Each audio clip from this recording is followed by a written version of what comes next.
안녕하세요. 저는 회사에서 영업일을 하고 있는 30대 남성입니다.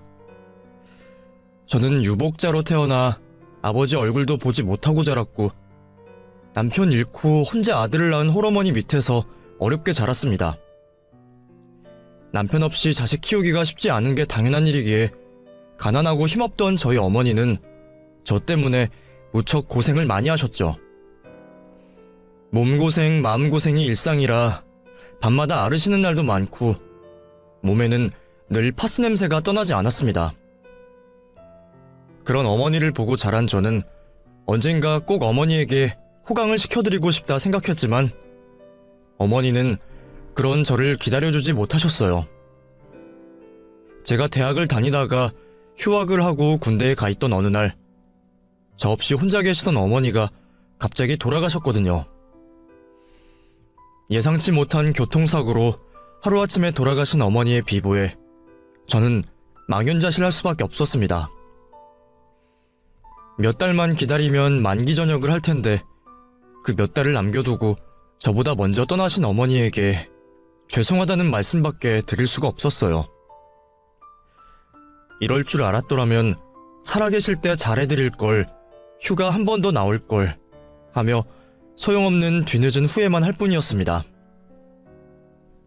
그렇게 어머니마저 돌아가시며 저는 완전히 천혜고아가 되고 말았죠.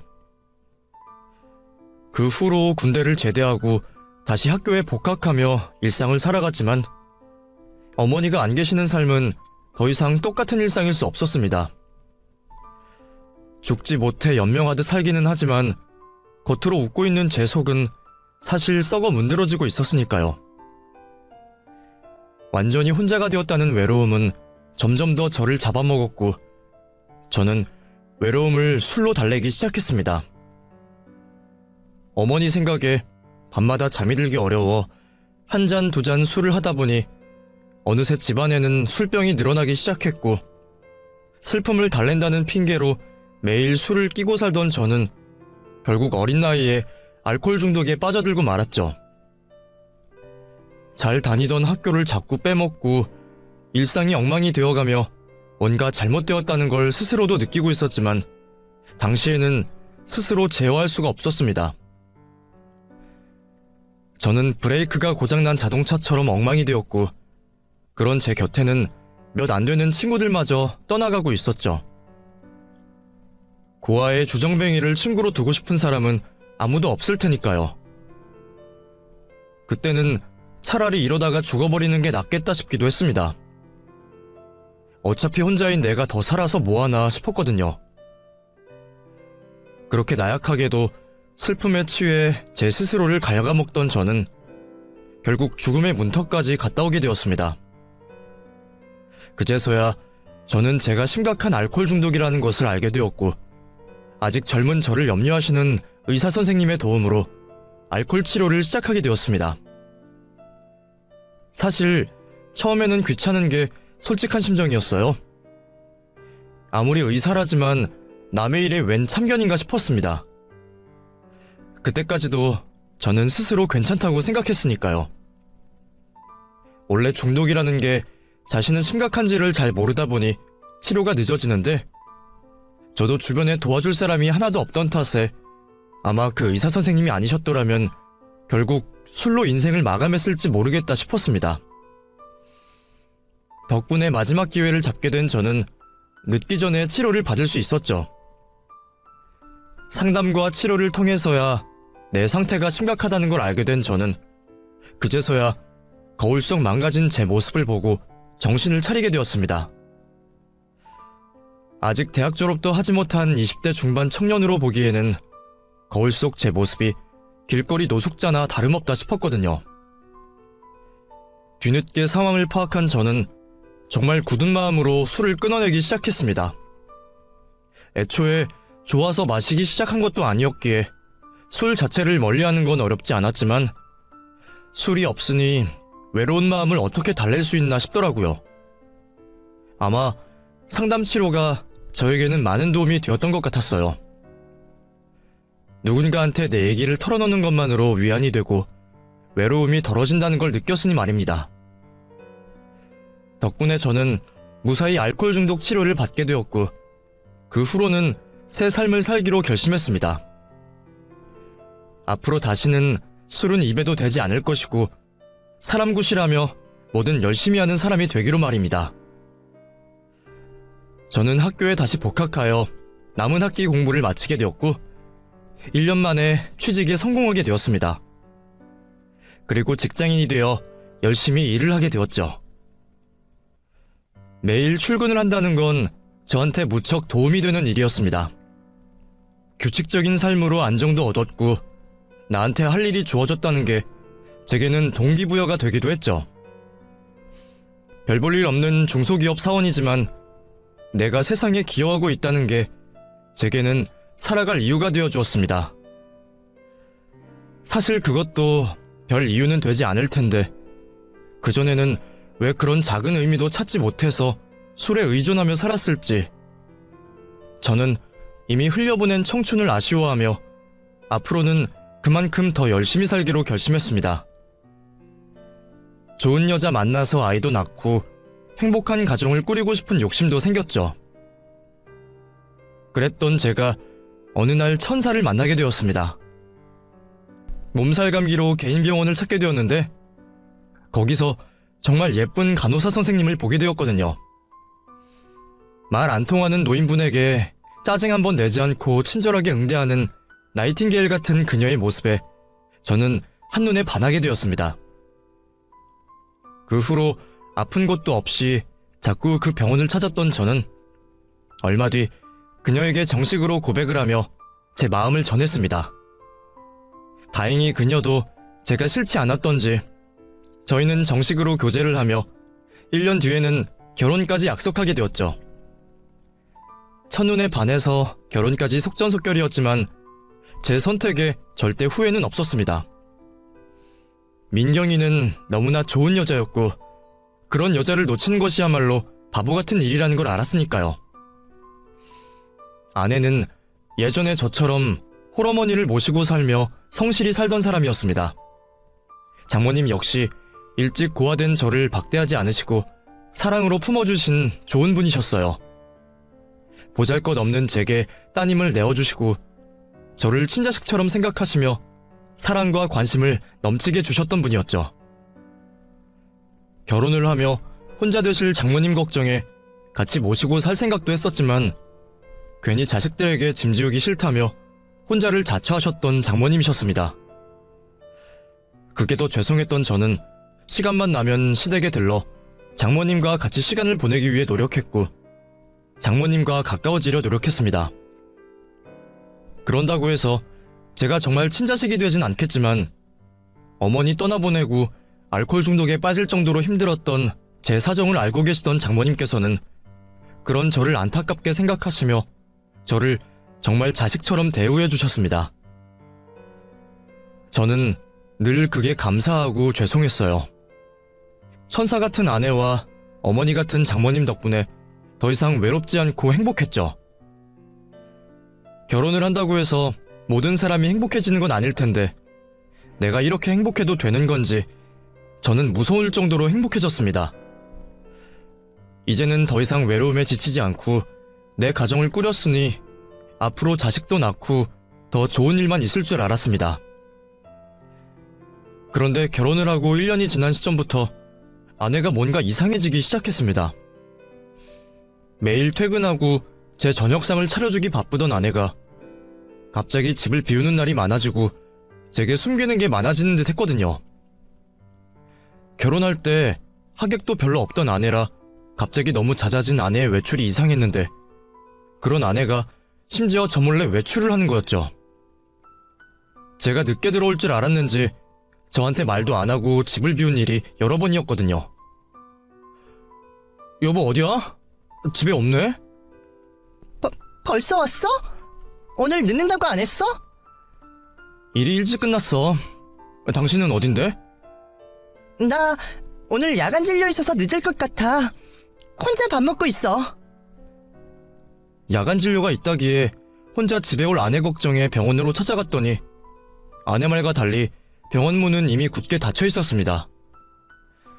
다시 전화를 해서 확인을 하니 그제서야 갑자기 친정에 있다고 하는 겁니다. 사실 나 엄마랑 같이 있어. 내가 너무 자주 친정 가면 당신이 싫어할까봐 말 못했어. 내가 설마 그런 걸 싫어할 리가 있어? 나도 장모님 걱정돼서 자주 찾아뵈려 하는 거 알잖아. 그런 걸 뭐하러 거짓말을 해. 미안해. 나도 괜히 눈치가 보여서 그랬어. 그럼 내가 거기로 데리러 갈까? 오랜만에 장모님도 뵙고? 아니야. 나 이제 갈 거야. 엄마가 피곤하다고 얼른 가라고 그러시네. 당신 와봤자 헛걸음하니까 그냥 나 혼자 갈게. 처음에는 저도 그 말을 믿었습니다. 설마 아내가 다른 거짓말을 할 일이 있을까 싶었거든요. 그런데 그 후로도 자꾸 의심이 갈 짓을 하는 겁니다. 제가 직업상 한 달에 한두 번씩 주기적으로 출장을 가야 하는데 그때마다 집에 혼자 있을 아내가 걱정되어 전화를 하면 바뀐 지 자꾸 소란스러운 소리가 들리는 거죠. 전화가 안 되는 날도 있다 보니 저는 의심이 들 수밖에 없었습니다. 설마 결혼한 지 1년도 안 돼서 바람을 피는 건가 싶은 생각까지 들었지만 그렇다고 외도 증거는 없어 보였어요. 결국 제가 이상한 생각을 한다는 걸 아내도 알았는지 그 다음부터는 갑자기 장례식에 다녀온다 하는 겁니다. 사실 나 저번에도 장례식에 다녀왔던 거야. 지인 어머니가 돌아가셔서. 그런 거면 그냥 말하면 되지. 왜 굳이 속여? 당신 출장 가서 집에도 없는데 나 혼자 새벽 늦게 다닌다고 하면 걱정해서 일 못할까봐 그랬지. 나 혼자 집에 있을 때도 걱정해서 잠 못 잔다는 사람이 밖에 있다 그러면 얼마나 걱정하겠어.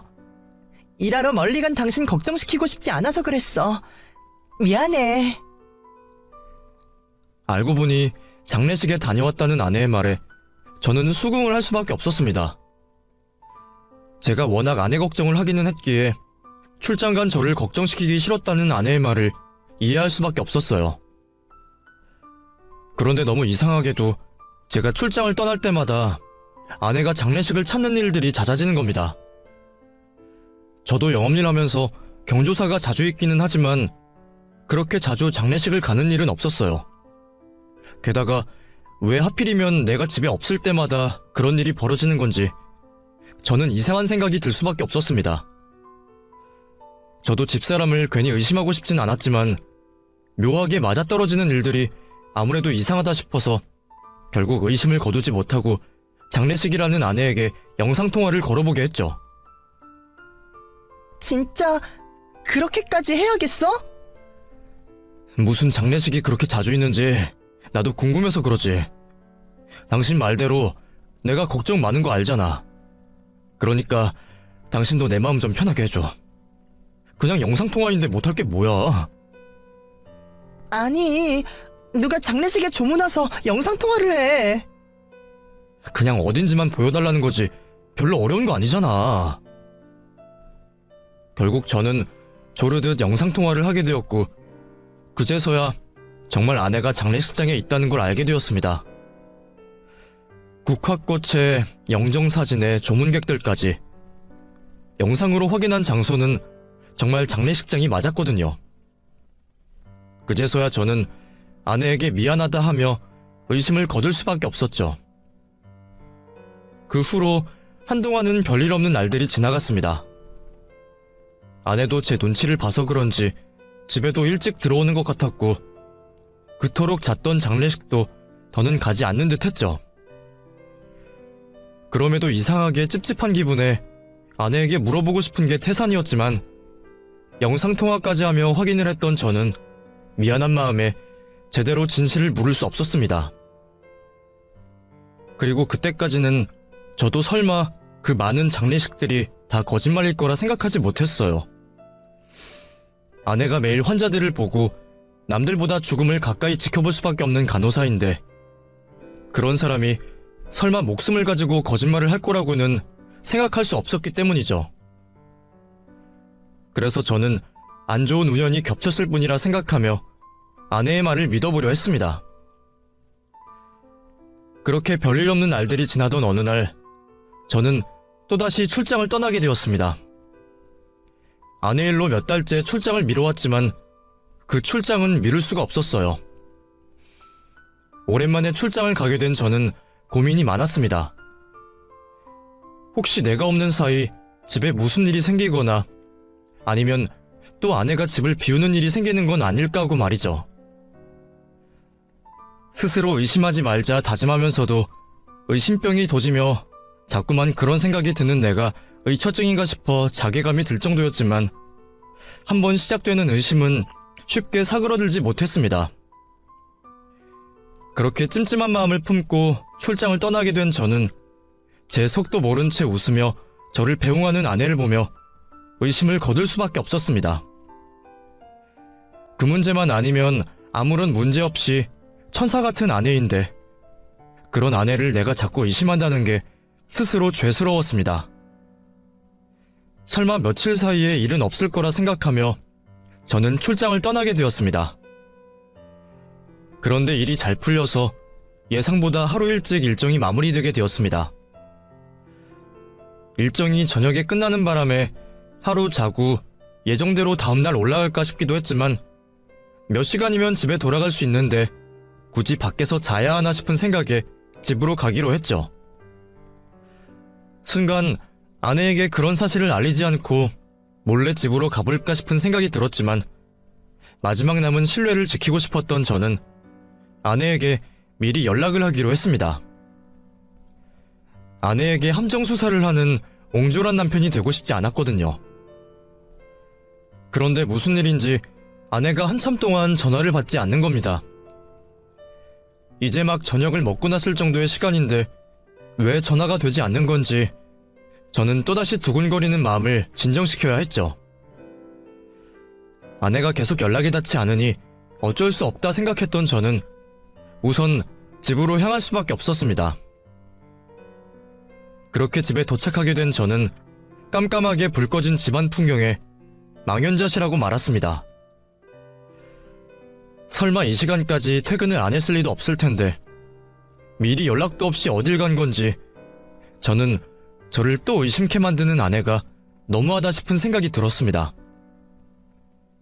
그동안 내가 어떻게든 아내를 믿어보고 싶어 내 자신을 세뇌시키면서까지 마음을 다잡으려고 했는데 그런 제 노력을 싸그리 무시한 아내에게 결국 분노가 폭발하고 말았죠. 머리끝까지 열이 받은 저는 아내에게 다시 전화를 걸었습니다. 그리고 아내가 전화를 받을 때까지 멈추지 않았죠. 그렇게 몇 시간 동안 음성사서함으로 넘어갈 만큼 전화를 걸자 부재중 전화가 거의 100통을 넘어갔고 그제서야 아내는 전화를 받았습니다. 당신 어디야? 왜 또 집에 없어? 당신 지금 집이야? 출장 내일까지라며. 그렇게 됐어. 그래서 연락하려고 했더니 당신 전화도 안 받았잖아. 그리고 지금 집에 와서 이제 자정이 다 되어가는데 당신 왜 아직도 집에 안 와? 내가 분명히 말하지 않았어? 어디 가면 간다고 말이라도 하라고. 오늘은 또 대체 어디 있는 건데? 사람 말이 말 같지가 않은 거야? 아니면 내 인내심 테스트라도 해? 내가 대체 당신을 어디까지 참고 이해해줘야 한다고 생각해? 나도 그동안 충분히 할 만큼 한 것 같은데 그걸로도 모자란 거야? 아니면 나랑 다 끝내고 싶다 이거야? 잘 참던 제가 한번 터트리기 시작하니 분노에 섞인 말이 끝도 없이 튀어나왔습니다. 계속 질문을 던지면서도 아내가 대답할 수 있는 틈도 주지 않고 몰아붙였죠. 무슨 말을 어떻게 했는지도 모르고 한참 화를 낸 저는 수화기 너머로 당황한 아내의 목소리를 들을 수 있었습니다. 그래서 대체 어디 있냐고 당신! 장례식장이야. 그런데 아내가 이번에도 장례식장이라는 핑계를 대는 겁니다. 평소라면 믿어줄 생각도 있었지만 그날은 이게 또 무슨 좋은 핑계인가 싶어서 믿을 수가 없는 거죠. 이미 화가 날 대로 난 저는 그 말을 당연히 거짓말이라 생각했습니다. 장례식? 이번에는 또 누가 죽었는데? 당신 지인들 중에 아직 살아있는 사람이 있기나 하나? 당신이 여태 장례식 다녀온 횟수를 생각하면 우리 결혼식 때 불렀던 하객들보다 많은 것 같은데, 아니면 당신이 알고 지내던 환자들은 그렇게 다 죽어나가는 거야? 이번엔 대체 누구인데? 누구길래 남편한테 말도 안 하고 도둑고양이처럼 기어나가는데? 당황한 아내의 목소리에 그 말이 당연히 변명일 거라 생각했던 저는 아내에게 분노를 표출하며 그동안 속에 담아놨던 비난을 쏟아냈습니다. 여태 잘 참았는데도 그때는 저도 모르게 말이 나오더군요. 제가 그렇게 화를 낸 건 아마 결혼하고 처음이었을 겁니다. 아무리 화가 나도 상처받을 만한 말을 아끼려던 저였으니 말입니다. 그래서인지 아내도 제가 얼마나 화가 났는지 잘 알았을 것이고, 더 이상의 거짓말과 변명은 통하지 않는다는 걸 깨달았을 겁니다. 그렇게 누구 장례식이냐 묻는 제게 아내는 생각지도 못한 이야기를 꺼냈습니다. 엄마 장례식이야. 우리 엄마가 돌아가셨다고. 장례식의 주인공이 장모님이라는 이야기에 저는 머리를 한 대 맞은 듯 멍해졌습니다. 충격을 받으면 그렇게 되는 건지 순간 사고가 완전히 정지하더군요. 뭐라고? 누가 돌아가셨다고? 엄마가 갑자기 쓰러지시더니 돌아가셨어. 그게 정말이야? 장모님이 돌아가셨다고? 근데 그걸 왜 나한테 말을 안 해? 당신 출장 끝나면 말하려고 그랬는데 나도 경황이 없었어. 아무튼 지금 엄마 장례 준비하고 있으니까 나한테 뭐라 하지 마. 장례식장이 어딘데? 그거부터 말을 했어야지. 전화 받고 뭐 한 거야? 우리 엄마 장례식은 내가 알아서 할 테니까 당신은 그냥 거기 있어. 당신 말대로 우리 헤어지면 당신이랑 우리 엄마 관계도 끝인데 헤어질 사람이 여기까지 와서 뭐해? 당신 올 필요 없어. 미안해. 나는 그런 일이 있는 줄 몰랐잖아. 나는 당신이 또 뭔가 숨기는 줄 알고. 그래도 내가 사위인데 당연히 가야지. 화내지 말고 우선 장례식 장소나 말 좀 해봐. 근데 갑자기 장모님이 어떻게 돌아가신 거지? 당신 이 와중에 또 나 의심하고 있는 거야? 아니야. 그런 거 의심 아니야. 그냥 나도 너무 경황이 없어서 그래. 분명 엊그제도 뵙고 왔는데 갑자기 이렇게 됐다니까 믿어지지가 않네. 나도 그래. 나도 갑작스럽고 경황 없고 그래서 당신한테 말도 못한 거야. 그럼 엄마 돌아가셨을 때 내 옆에 있지 그랬어. 그래. 미안해 여보. 내가 바로 갈 테니까 주소만 좀 알려줘. 응? 아내는 제가 꺼낸 이혼 이야기에 화가 많이 났는지 장례를 혼자 치른다고 고집을 피웠지만, 그동안 장모님께 친자식처럼 사랑을 받았던 저로서는 아내와 이혼을 한 상황이라도 그 장례식은 꼭 가야만 했습니다. 사실 그때까지도 정말 장모님이 돌아가셨을 거라는 확신도 없었고 사실이라 한들 믿고 싶지도 않았지만, 우선은 제 눈으로 상황 파악을 하는 게 우선이다 싶었죠. 저는 아내에게 미안하다며 사정사정을 하며 아내를 구슬려서야 겨우 장례식장 주소를 받게 되었고, 옷을 제대로 갖춰 입을 정신도 없이 장례식으로 달려가게 되었습니다. 출발을 하고 한참 지나서야 제가 장례식에 필요한 검은 정장을 챙기지 않았다는 생각이 떠올랐지만, 한시라도 빨리 장례식장으로 향해야 했던 저는 그런 건 안중에도 없었죠. 그래도 다행인지 아내가 알려준 주소지가 한두 시간 거리 안에 있던 가까운 곳이라 저는 최대한 빨리 그곳에 도착하려 했습니다. 그런데 주소지에 가까워질수록 문득 이상한 기분이 드는 거였죠.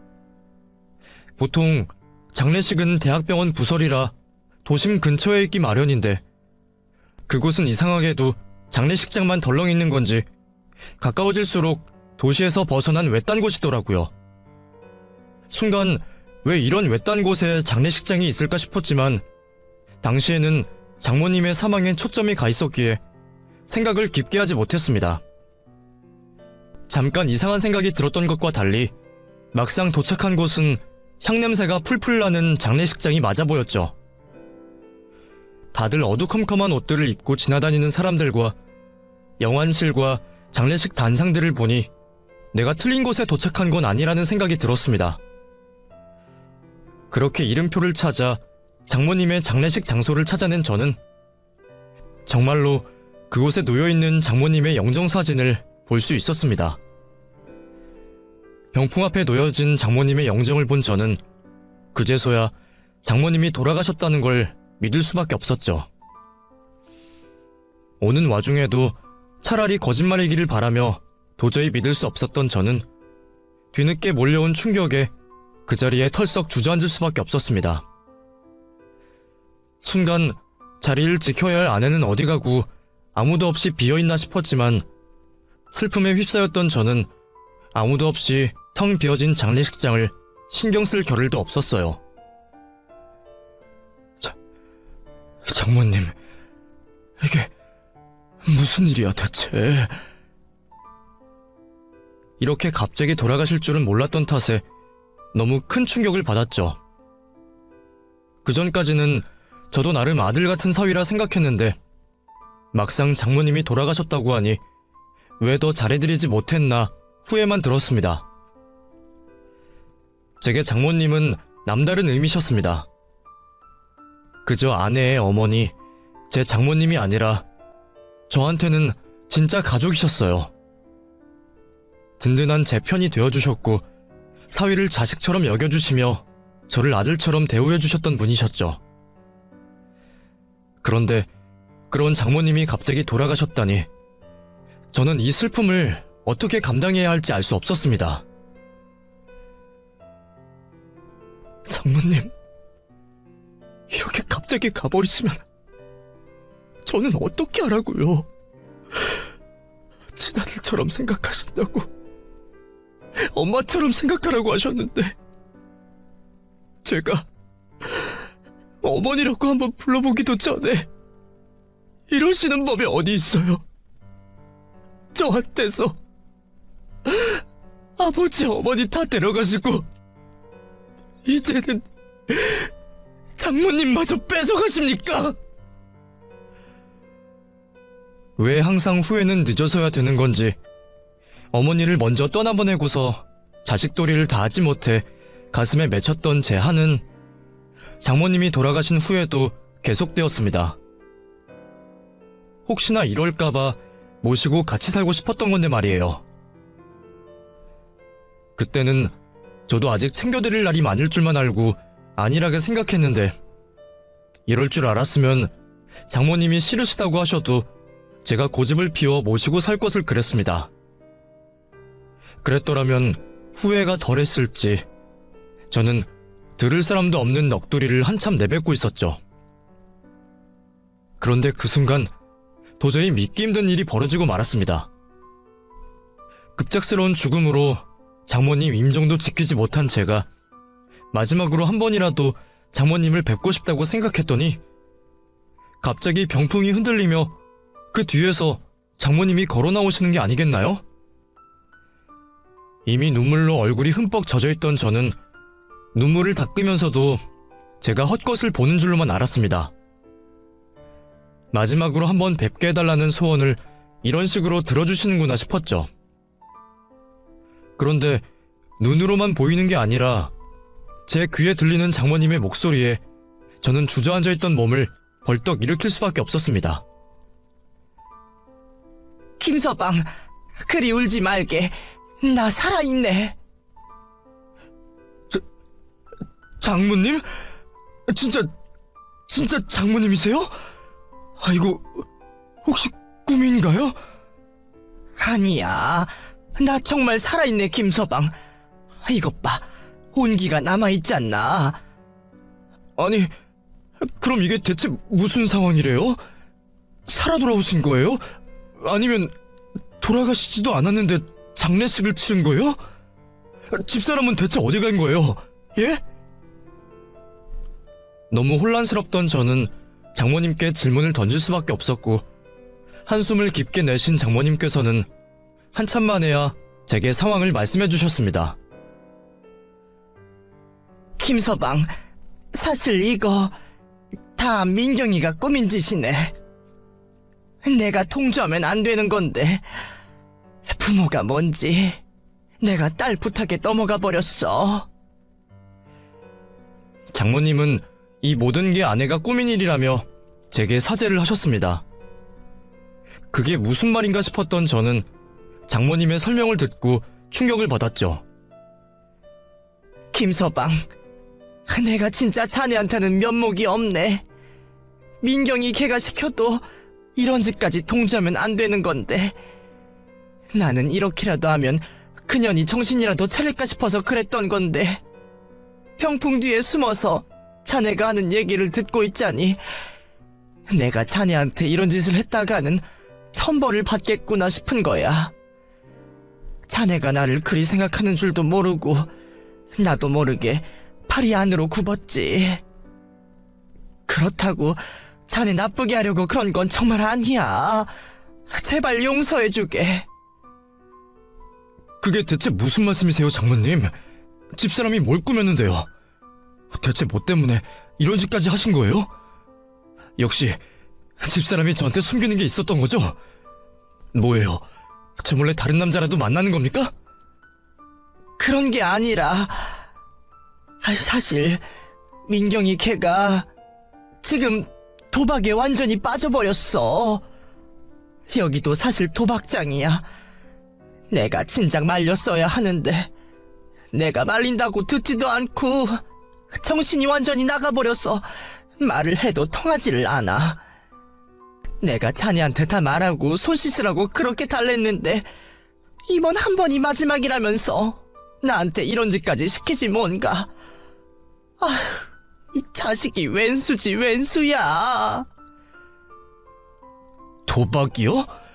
민경이가 저 몰래 도박을 했다고요? 그럴 리가요. 그 사람이 무슨 도박을 해요? 남들 다치는 화투도 못 치는데. 그거야 나도 모르지. 근데 내가 봤을 때 걔 지금 제정신 아니야. 본전 찾아야 한다고 눈이 뒤집어져서는 남편한테 거짓말했다고 지 엄마더러 병풍 뒤에 숨어있으라 그러지 않나. 이미 탄탄히 빠져서 지 애미까지 죽은 사람 만드는 거 아니야. 나도 말려보려고 했지만 소용이 없었어. 이렇게 될 줄 알았으면 나도 자네한테 진작 알렸어야 하는데 내가 자식 잘못 키운 죄였다 싶어서 말을 못하다가 이제야 말하게 돼서 정말 미안하네, 김서방. 아내가 다른 것도 아니고 도박에 빠져 있었다는 장모님의 말에 저는 어리 빠진 기분이었습니다. 그동안 아내가 나 몰래 바람을 피거나 누구를 만난다고만 생각했지 설마 도박을 하고 있을 거라고는 상상도 해보지 못했거든요. 그것도 그럴 것이 원래 제 아내는 인형 뽑기도 돈 아깝다고 하지 않고 화투는커녕 남들 다 아는 카드놀이도 잘할 줄 모르는 사람이었습니다. 그런데 그런 여자가 무슨 도박을 하고 이런 말도 안 되는 짓을 벌였다는 건지 저는 도저히 믿기가 어려웠어요. 하지만 죽었다던 장모님이 살아 일어나셨는데 제가 이제 와서 못 믿을 얘기가 있을까요? 그런 저를 보신 장모님은 직접 보여주시겠다며 저를 어디론가 데려가셨습니다. 지금도 그놈의 도박한다고 들어가 있는 거야. 나도 부모로서 내 딸 치부 드러내기가 창피하고 무서워서 숨기려고 했는데 자네도 내 자식이나 마찬가지인데 어찌 계속 모른 척 할 수 있겠나. 죽이 되던 밥이 되던 자네가 직접 보고 이혼을 하던 요절을 내던 알아서 하게. 나도 더 이상 자식 같은 사위 속이는 짓은 못하겠네. 제게 씻을 수 없는 상처를 입혔다며 후회를 하시는 장모님은 그렇게 말씀하시며 저를 영안실까지 데려가셨습니다. 그리고 영안실 문을 열자 제 눈앞에 경악할 광경이 펼쳐지고 말았죠. 겉으로 영안실이라 적힌 그곳은 다름 아닌 도박장이었습니다. 아무리 새벽 늦은 장례식장이라 하지만 유난히 사람이 없는 게 이상하다 싶었더니 그 안에 사람들이 빼곡하게 들어차 있는 겁니다. 그곳은 애초에 남들 눈을 피해 장례식장으로 꾸민 도박장이었어요. 밖에서 문이 열리는 줄도 모르고 저마다 도박판에 빠져있는 사람들을 보니 다들 눈이 반쯤 돌아있는 듯 무서울 지경이었죠. 그 많은 사람들 중에 제 아내가 있을 거라 생각을 하니 그건 더한 공포였습니다. 겨우 진정을 하며 아내의 모습을 찾던 저는 구석에서 열심히 도박에 집중하고 있는 아내를 발견할 수 있었습니다. 제가 바로 뒤까지 다가온 줄도 모르고 열심히 카드를 붙잡고 있는 아내의 모습에 저는 큰 충격과 그보다 더한 실망감을 느낄 수밖에 없었습니다. 이런 세상은 평생 모르고 살 것만 같았던 천사 같은 내 아내가 이런 사람들과 어울려 도박 중독에 빠져 있었다니. 심지어 그걸 저만 모르고 있었다는 사실은 저를 너무나 무기력하게 만들었습니다. 아내에 대한 실망보다는 제 스스로에게 실망이 더 컸습니다. 남편이 되어서 아내가 밖에서 무슨 짓을 하고 다니는 줄도 모르고 바람을 피는 줄만 의심하며 너무 늦게 상황을 깨달았으니 말입니다. 그래서 저는 차마 아내에게 화를 낼 수도 없이 참담한 심정으로 아내를 불렀습니다. 여보, 민경아, 당신 여기서 뭐하고 있는 거야? 여보? 당신이 여긴 어떻게 왔어? 차마 제가 이곳으로 올 줄은 몰랐는지 놀란 눈을 한 아내가 제 옆에 서 계신 장모님을 보며 당황하기 시작했습니다. 내가 여기까지 왔으니 정신 차리고 나를 따라 나설 거라 생각했던 저의 기대와 달리 아내는 저를 보고도 그 자리에서 꼼짝을 하지 않았어요. 여보, 미안한데 조금만 기다려봐. 나 곧 딸 거거든? 내가 돈 따서 자기 호강시켜줄게. 그러니까 엄마랑 나가서 기다리고 있어. 저는 설마 아내가 그런 와중에 계속 도박판에 남아있겠다고 할 줄은 몰랐습니다. 아내는 원금을 찾아야 한다며 끝까지 카드를 쥐고 놓지 않았고 저와 장모님은 뒷전으로 둔 채 도박에 완전히 빠져 있었습니다. 그리고 저는 그날 처음으로 도박 중독자의 눈을 보게 되었죠. 그건 말도 통하지 않고 정상이라고 할 수 없을 정도로 완전히 매몰되어 있는 중독자의 얼굴이었습니다. 오래전 제가 거울 속에서 보았던 제 모습과 무척이나 닮아 있었죠. 그제서야 상황의 심각성을 깨달은 저는 그런 아내를 어떻게든 자리에서 끌어내려 했습니다. 당신 뭐 하는 거야? 이제 그만하고 빨리 나와. 나 이거 따야 돼. 내가 여기 들인 돈이 얼만데 여기서 그만두라는 거야? 당신도 나 못 말려. 나 꼭 돈 따서 우리 엄마 호강시켜주고 당신한테 당당해질 거야. 나 이 돈 꼭 있어야 한다고. 대체 무슨 소리를 하는 거야? 당신이 이런다고 우리가 어떻게 행복해져? 이런 불법 도박을 하는 자체가 범죄인데 어떻게 우리더러 그런 짓을 두고 보라고 할 수 있어? 당신 이거 중독이야. 이런 돈 따온다고 우리가 좋아하겠어? 당신 빨리 못 일어나? 아내를 힘으로 끌어내는 와중에도 아내는 다시 돌아가서 판돈을 따야 한다 난리였습니다. 여보, 차 돌려 얼른. 나 지금 가서 다시 해야 해. 조금만 버티면 내가 딸 수 있는 건데 어떻게 포기를 해? 나 진짜 그 돈 필요해. 어? 여보, 제발. 아내를 차에 태워 집에 돌아가는 동안에도 아내는 돈을 되찾아야 한다며 안달을 했고 운전하는 저를 위험하게 방해하려고까지 했습니다. 집으로 데려가다가 무슨 일이 벌어질까 두려워진 저는 결국 결단을 내릴 수밖에 없었죠. 뒷좌석에 아내를 꼼짝 못하게 묶어둔 채 잠시 내려 장모님과 따로 아내의 거취에 대해 상의를 하게 되었고 결론이 난 저희는 그 길로 아내를 병원에 입원시키기로 했습니다. 장모님도 보셨다시피 저 사람 지금 제정신 아니에요. 저한테 다 들키고도 판돈 생각하는 거 보면 이거 중독 심각한 겁니다. 원래 옛날부터 도박 중독은 손목 자르지 않는 이상 못 고친다 그랬어요. 그래도 요즘에는 병원에서 치료가 된다 그러더라고요. 제가 아시는 분도 병원 치료로 좋아주신 분이 있다고 들었어요. 물론 쉽지 않을 거고 집사람 병원에 두고 저희도 편하지 않겠지만 지금 저 사람 살릴 수 있는 길은 이 방법밖에 없습니다. 안쓰럽다고 그냥 방치하다가는 진짜 큰일 날 거예요. 그러니까 병원으로 가요, 장모님. 그래, 자네 생각이 그렇다면 나도 반대할 생각 없네. 사실 나도 그 생각 안 해본 거 아니지만 나 혼자서는 방법이 없더라고. 입원을 시키려면 보호자 2명 이상 동의를 받아야 한다는데 그때는 내가 자네한테 도저히 말을 할 수가 없어서 못했어. 안 그래도 내가 알아봐둔 병원이 있으니 글로 가게. 내가 전에 전화했을 때는 전화만 하면 바로 입원도 가능하다 그랬어. 나도 안일하게 생각했지만 이제는 자네 말 뜻 뭔지 알겠네. 자식 새끼 병원에 가둘 게 안타까워서 늦장 피우다가 감옥에 보내느니 차라리 병원에 집어넣는 게 낫겠지. 나는 완전히 자네 편이니까 그렇게 하게. 그렇게 아내를 병원에 보내기로 작정한 저는 마지막으로 아내에게 물었습니다. 하나만 물어보자.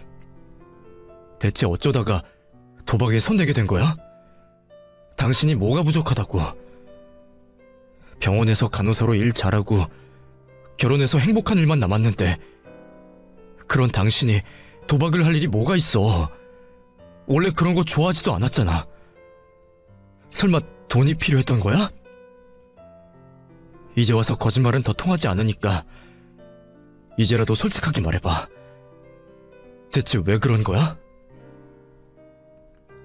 호소하듯 묻는 저의 물음에 한참 동안 제 시선을 피하던 아내는 자신을 꼭 붙잡은 제 손을 바라보더니 결국 입을 열었습니다. 그리고 저는 또 한 번 몰랐던 사실을 알게 되었죠. 간호사인 줄 알았던 아내가 사실은 간호조무사였고 심지어 저 몰래 결혼 전 가진 빚까지 있었던 사실을 말이에요. 그런 걸 속이고 저와 결혼을 했던 아내는 제가 알아차리기 전에 빚을 정리하고 싶었답니다. 하지만 얼마 안 되는 조무사 월급으로는 빚을 갚기는커녕 생활을 하기도 어려웠고 결국 방법을 찾다 못해 도박에까지 손을 대고 말았다는 거죠.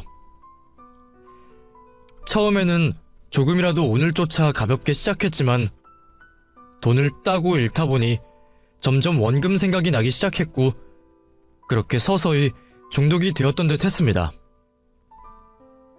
울면서 제게 사실을 얘기하는 아내를 보며 저는 분노를 넘어 허탈감을 느낄 수밖에 없었죠. 대체 왜 그런 바보 같은 짓을 한 건지 저는 아내를 전부 이해할 수는 없었습니다. 차라리 나한테 말을 했으면 됐잖아. 간호조무사인 게 뭐라고 그걸 속였어. 그리고 빚이야 다들 있을 수 있는 거지. 왜 나한테 말을 안 해? 당신은 내가 그렇게 못 믿어왔어? 미안해 여보. 내가 사실대로 말하면 당신이 나를 떠날까봐 무서웠어. 당신 같은 사람 만나서 나도 행복해지고 싶었는데 당당할 수 없는 내 처지가 너무 초라하게 느껴졌어. 그래서 나도 모르게 거짓말을 해버렸어. 그런 말을 하는 아내를 보며 저는 씁쓸한 심정을 느꼈습니다. 간호사가 아니라 간호조무사라고 하면 내가 자기를 싫어할 줄 알았다니. 아내 눈에는 내가 그 정도로밖에 보이지 않는 건지 실망감이 들더군요. 하긴 아내더러 나이팅게일 같이 예쁘다 칭찬을 했으니 어쩌면 정말 제 잘못이 맞았는지도 모르겠습니다. 그랬더라도 결혼까지 하고 부부가 된 이상 숨기는 건 없어야 했을 텐데 결혼 생활을 유지하면서도 나를 오롯이 믿지 못한 아내에게 저는 무슨 말을 할 수 없었습니다. 결국 제가 아내를 너무 모르고 있었다는 생각밖에 들지 않았죠. 모든 사실을 알게 된 저는 이혼을 고민할 만큼 충격이었지만 그렇다고 그 사람과 장모님을 모른 채 할 수는 없었습니다.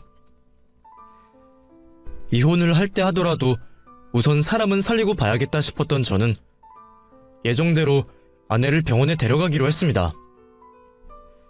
보험도 되지 않는 치료에 당장 계약금처럼 지불해야 하는 병원비가 상당했지만 그것도 제가 모두 내기로 했습니다. 이혼을 할지도 모르는 상황에 왜 그렇게까지 하냐 생각하실지 모르겠지만 아마 저는 아내와 헤어진 상태였더라도 아내를 도왔을 겁니다. 비단 아내뿐 아니라 장모님을 위해서라도 말이죠. 제가 무슨 마음으로 입원을 시키는 건지 눈물 참으며 지켜보고 계시는 장모님은 무슨 심정이실지 아는지 모르는지 아내는 입원을 하고 싶지 않다며 버티려 했습니다. 여보, 나 이제 안 할게. 정신 차릴게. 내가 왜 입원을 해야 해? 여기 싫어. 나 그냥 집에 가고 싶어. 우리 집에 가자. 어? 나라고 좋아서 이러는 줄 알아? 하지만 당신 지금 제정신 아니잖아. 아프면 치료를 받아야지. 그건 누구보다 당신이 제일 잘할 거 아니야. 당신도 지금 그냥 아픈 것뿐이야. 혼자 힘으로는 못 견딘다고. 그러니까 적절한 치료 받자. 그래야 우리 다 살 수 있어. 그럼 나 치료받으면 화 풀 거야? 당신 설마 나랑 헤어질 거 아니지? 내가 거짓말한 건 정말 잘못했어. 근데 나도 정말 힘들었어. 당신 말대로 나 아픈 거라며. 그럼 치료 받을 때까지 기다려줄 수 있어? 제발 이혼하자고 하지 마. 그래. 우선 당신이 치료받고 정신 차리면 그때 가서 다시 얘기하자. 그때까지는 이혼 얘기 안 하고 기다릴 테니까 대신 당신도 확실히 완치 판정 받을 때까지 치료받아. 그게 아니면 나도 그때는 더 이해 못해줘. 지금 이렇게 하는 게 내가 할 수 있는 최선이야. 나머지는 당신이 직접 보여주는 수밖에 없어. 솔직히 이혼을 해야 할지 고민이 되었지만 당장은 사람을 살려야겠다는 생각에 그런 약속을 할 수밖에 없었습니다. 아내는 저의 말에 결국 치료를 받기로 했고 저와 장모님은 아내를 병원에 둔 채 착잡한 마음으로 돌아 나오게 되었습니다.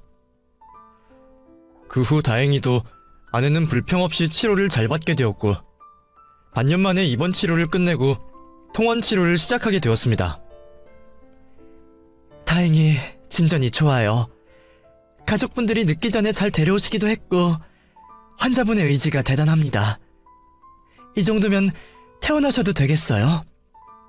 대신 당분간 관련된 자극을 피하시고 앞으로는 다른 곳에 관심을 두시는 게 좋을 것 같습니다. 반년 만에 아내를 데려나오며 저는 다시 생생한 아내의 눈빛을 마주할 수 있었습니다. 물론 지난 반년간도 매주 면회를 가며 아내를 만났지만 병원에 있던 아내는 그리 좋아 보이지 않았거든요.